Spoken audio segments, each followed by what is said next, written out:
Next நேர்களுக்கு என்னோட அன்பான வணக்கங்கள். இந்த வாரம் ஸ்ரீ பைரவி ஜோதிடர் அசோக் குமார் அவர்களின் வார பலன்கள் தான் தெரிஞ்சுக்க போறோம். நம்ம நேர்களுக்கு இந்த வாரம் எப்படி இருக்க போகுதுங்கிறத அவர்கிட்ட கேட்டு தெரிஞ்சுக்கலாம் வாங்க. ஓம் ஹ்ரீம் பைரவி க்ளவாம் ஹ்ரீம் ஸ்வா.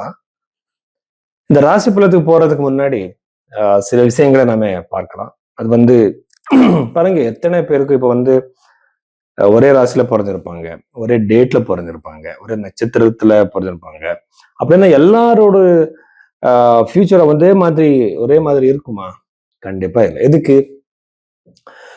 உங்களோட டேட் ஆஃப் பர்த்தோ டைமோ என்னமோ தப்பா இருக்கும். ஸோ அதுக்காக நம்ம இந்த கை ரேகை வச்சு அது ரெண்டுமே சிந்தசைஸ் பண்ணி தான் பார்க்கணும். இந்த கை ரேகை லைன்ஸ் சேஞ்ச் ஆகுது.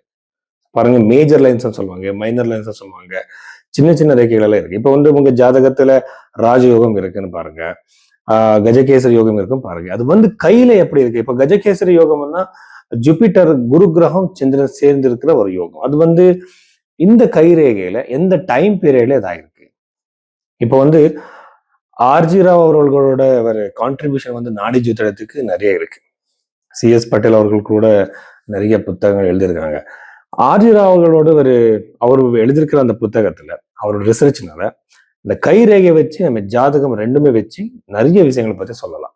இப்ப பாருங்க, உங்களுக்கு கல்யாணம் எப்ப நடக்கும், வேலை எப்ப கிடைக்கும், இந்த பைனான்சியல் பிரச்சனை எப்ப வெளியே வருவீங்க, இந்த விஷயத்துக்கெல்லாம் நம்ம சொல்லணும்னா ஜாதகத்தை பார்த்து, கோச்சாரத்தை பார்த்து, இந்த கைரேகை வச்சு எந்த ஏஜ்ல அந்த ரேகை ஸ்டார்ட் ஆகுது, இப்போ அந்த லைன்ஸ் எல்லாம் எப்படி ஸ்டார்ட் ஆகுது, எந்த இயர்ல ஸ்டார்ட் ஆகுது. இப்ப பாருங்க, இந்த 12 ராசிகள் நம்ம கையில இருக்கு.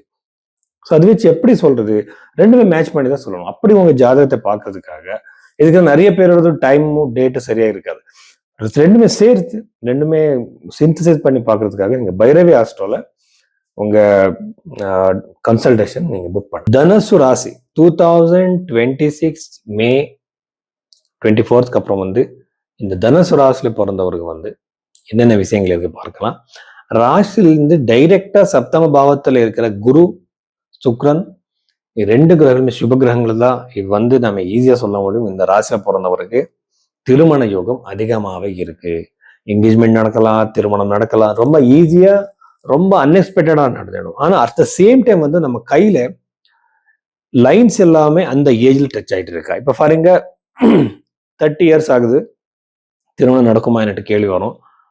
அப்போ கையில இருக்கிற இந்த சுக்ரஸ்தானம், இந்த சுக்ரஸ்தானத்துல இருக்கிற லைன்ஸ் எல்லாமே டச் ஆகுதா, அங்க ஒரு கிரியேட் பண்ணதா, நாடி ஜோதிடம் படி டிரான்சிட்ல அந்த குரு கிரகம் அதை அந்த டச் பண்ணதா, இதெல்லாமே பார்த்து நம்ம ஈஸியா சொல்ல முடியும் திருமணம் நடக்குமா இல்லையா. அந்த மாதிரி 3 விஷயத்துல கைரேகை, ஜாதகத்துல, தசா பீரியட்ல அது எல்லாமே கன்ஃபார்ம் ஆயிடுச்சுன்னா கண்டிப்பா சொல்லலாம் திருமணம் நடக்கும். அது எல்லாமே கேஸ் வெறும் திருமணம் மட்டும் இல்லை, ஃப்ரெண்ட்ஸ்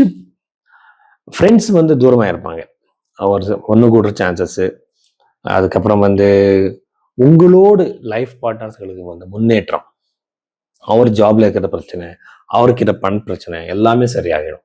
இந்த மாதிரி சான்சஸ் எல்லாமே இந்த தனுசு ராசியில பிறந்தவருக்கு இருக்கு. சதுர்த்த பாவத்துல இருக்கிற நம்ம சனி கிரகத்தை பார்த்தா கண்டிப்பா நீங்க அக்ரிகல்ச்சர் லேண்ட் வாங்குறதுக்கு உங்களுக்கு இன்ட்ரெஸ்ட் இருந்தா கண்டிப்பா ஈஸியா அது நடக்கும். 5வது வீட்டுல இருக்கிற செவ்வாய்னால கண்டிப்பா சந்தான யோகம் இருக்கு. அதுக்கப்புறம் அந்த செவ்வாய் கண்டிப்பா உங்க குழந்தைகளுக்கு அவர் ஏதாவது ஒரு எதிர்பார்த்துட்டு இருந்தா, ஜாப் இல்லைன்னா என்ட்ரன்ஸ் எக்ஸாம் கொடுத்திருந்தா அவருக்கு ரொம்ப நல்லது, சக்சஸ் அதிகமாகவே இருக்கு. எஸ்பெஷலி ஃபார் த ஸ்டூடெண்ட்ஸுக்கு ரொம்ப நல்லது. உங்க குழந்தைகள் யாராவது காம்படிட்டிவ் எக்ஸாம் எழுதிட்டு இருந்தா அவர் ரொம்ப நல்லது.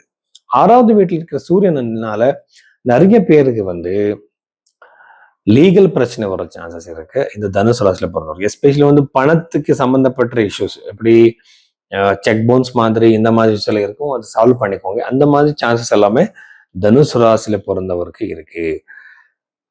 6வது வீட்டுல இருக்கிற அதிபதி சுக்கிரன் 7வது வீட்டுல இருக்கிற திருமண வாழ்க்கையில பிரச்சனை. அதுக்கப்புறம் நீங்க யாராவது நீங்க ரிலேஷன்ஷிப்ல இருந்து அங்கே கூட கொஞ்சம் பிரேக்ஸ் அதிகமா இருக்கும், மிஸ் அண்டர்ஸ்டாண்டிங்ஸ் அதிகமா இருக்கும், ஜாகிரதையா இருங்க. 3வது வீட்டுல இருக்கிற ராகுனால உங்களோட தம்பிகளுக்கு அவ்வளவு நல்ல டைம் கிடையாது, அவருக்கு அவ்வளவு ப்ரோக்ரஸ் இருக்காது தனுசு ராசியில பிறந்தவருக்கு, அவர்களோட தம்பிகளுக்கு. ஸோ இவ்வளவு விஷயங்கள் தனுசு ராசியில பிறந்தவருக்கு.